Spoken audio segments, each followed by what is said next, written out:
What's up, guys? It's Steve Aoki and JJ Lin, and you're watching the iHeartRadio Ask Anything Chat. Big shout out to Romeo and Most Requested Live for putting this together. Our brand new song, check it out. It's called The Show. Let's go. All right, Steve, how much equipment do you travel with? Yeah, my whole studio. I pack up this whole studio behind me, and put it in my backpack, and then we are off to the road. I actually travel with a few different laptops. So I have my DJ laptop, I have my production laptop, I have my gaming laptop. So if I'm gonna do a long tour, I like to have all that with me. I got my headphones that I can produce off of, and I mean, it's all I really need. I have my hard drives and all the different things that you need just so I can open up my production computer. But it's not much. It's not much that you need anymore these days. And then also, if I need to get in a studio, I just go right, like whatever city I'm in, I'll just book a studio session, which happens quite a lot, which has allowed me to be a global artist, which has allowed me to work with so many different artists from different parts of the world, being able to work in their comforts. Yeah, so not too much equipment. If I'm doing a bus tour, it's a whole different experience too. A bus tour, we'll bring like a mini studio setup. I'll bring my speakers, and then I produce everything on the laptop anyway. So laptop will come with me there, and sometimes we book out sessions in different places. JJ, Yes. can you say hello to us in Mandarin? Hello everyone. 大家好，我是 JJ 林俊杰。 JJ, it's great. You did a song with Steve. How did you get into music business and how did you meet Steve? Well, that's two questions, but yeah. First of all, I got into the music business when I joined this course. It was a singing course. It was a music course that was organized by my first record company called Ocean Butterflies. It was like a series of lessons that we had to attend that helped us to hone our vocal skills, our stage presence, and it taught us a little bit about how the music industry is like and how production and how producing and writing a song and eventually becoming an artist was all about. And so through that, I remember there were about 6,000 candidates, and eventually I was chosen as one of the 10, and eventually I was one of the 2, I guess, who actually finally released like an official debut after that whole series of lessons and course. Yeah, so that was how it all started for me. I met Steve through my previous record company, Warner Music, where we were preparing for our English EP, and they connected us. And then I remember the first call with Steve was a Zoom meeting call, and I remember Steve was showing me around his house, Steve Aoki's Playhouse in Vegas, and it was so exciting because a lot of the things I saw in his house were so familiar, because those are the same things that I collect. Those are the same things that I really vibe with and I love.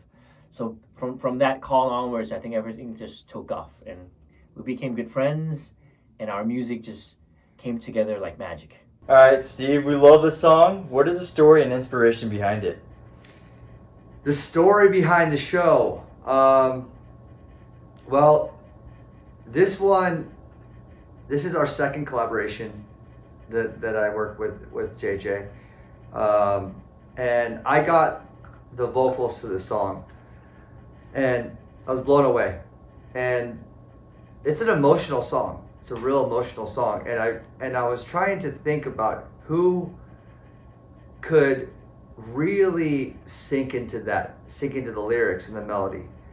And once I worked with JJ, then I knew what his caliber was. I started doing more research into his music, and I started listening to his music more. And I'm like, wow, he's got a lot of dynamic range and personality to his artistry.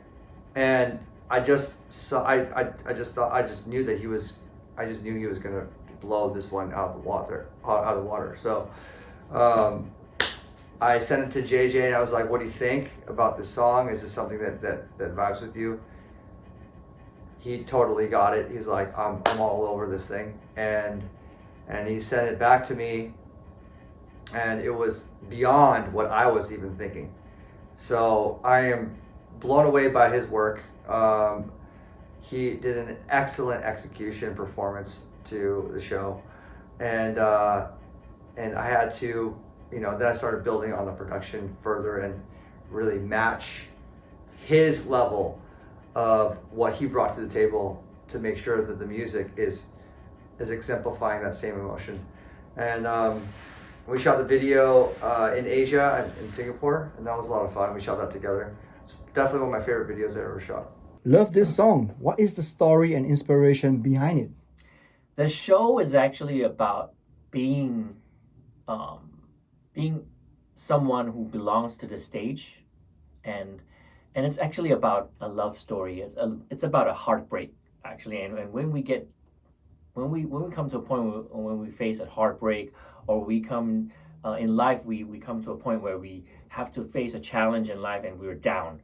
We kind of need that energy or that reminder to move on, or to get back up on stage. Yeah, so it's really about a song where one person is at a low, and and then the music comes on, and then the lights come on, and you're about to get on stage again, and you kind of really need to find that push to come back, to pick yourself up again, and the music eventually takes you on that journey once more, to find strength again. So the show is about me as an artist, but it's also about the fans, and how the fans are always that energy, always that power, that strength that as a performer we find, that focus, that reminder to come back on stage again. What's a typical day like for you? What country do you spend the most time in? Typical day is here in the studio right here, Neon Future Cave Studio, Las Vegas. I live here. This is my home. This is where I spend all my free time off. I mean, when I think of free time, most people are excited about vacation. I'm excited to be home. This is my vacation. I just want to be home in my chambers, in my I got my biohackers regiment where I do my cold plunge, my sauna, my workouts, and I got my meal plan, and then my studio time and my gaming time, and I just like it all here. So this is where I spend as much time as I possibly can. I fly home just to be sleeping in my own bed. But Las Vegas, Nevada, this is the home. This is where I love to be. Will you be touring together? Me and Steve?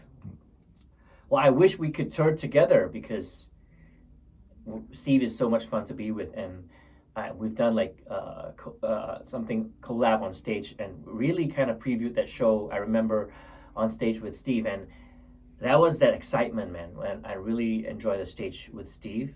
I hope we can have that more, and I hope one day in my tour, Steve can find some time to come just jam together on stage, or vice versa.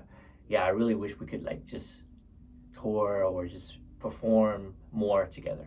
What's your favorite dessert?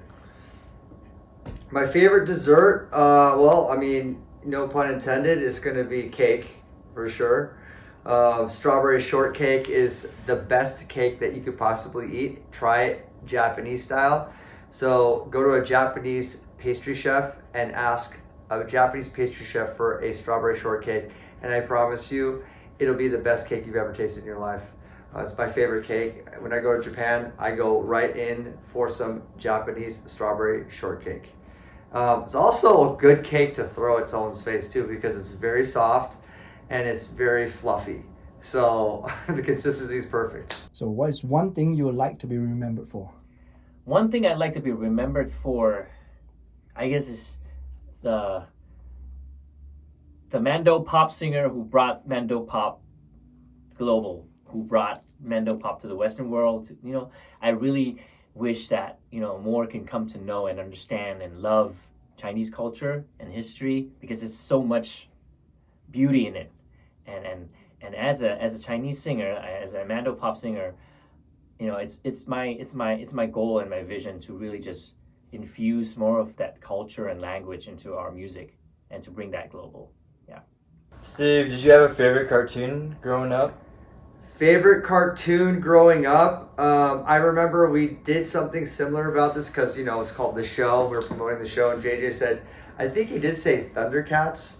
And I remember that show, and I actually loved that show too. So I'm going to shout out Thundercats. I mean, Transformers too, but Thundercats, man. Thundercats, ho! You know, I remember that. And actually, it was kind of cool to be able to do a collaboration with them, with my brand Dimmock. We did Dimmock Thundercats collab, and that was definitely cool to go back and be like, wow, I used to watch this when I was a kid, and now I'm doing a collab with them. So that was very cool. Can you be mushy for a moment and describe what you love most about each other? Well, Steve, I love your mane. I love your hair. It's like always so straight and so long. I could never do that. I remember doing like a cameo,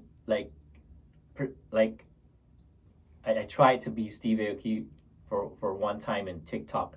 Didn't work out too well. I think my fans kind of it was a nightmare for them. But I had my fun, right? So I think the fans don't wish it happens again. They wish it never happened again. But yeah, I think Steve, that's the thing that I remember most about Steve, and I love about him. You know, your hair. All right, guys, that was the Ask Anything chat for iHeartRadio. Shout out to Romeo, Most Requested Live. And please, everyone, check out the show.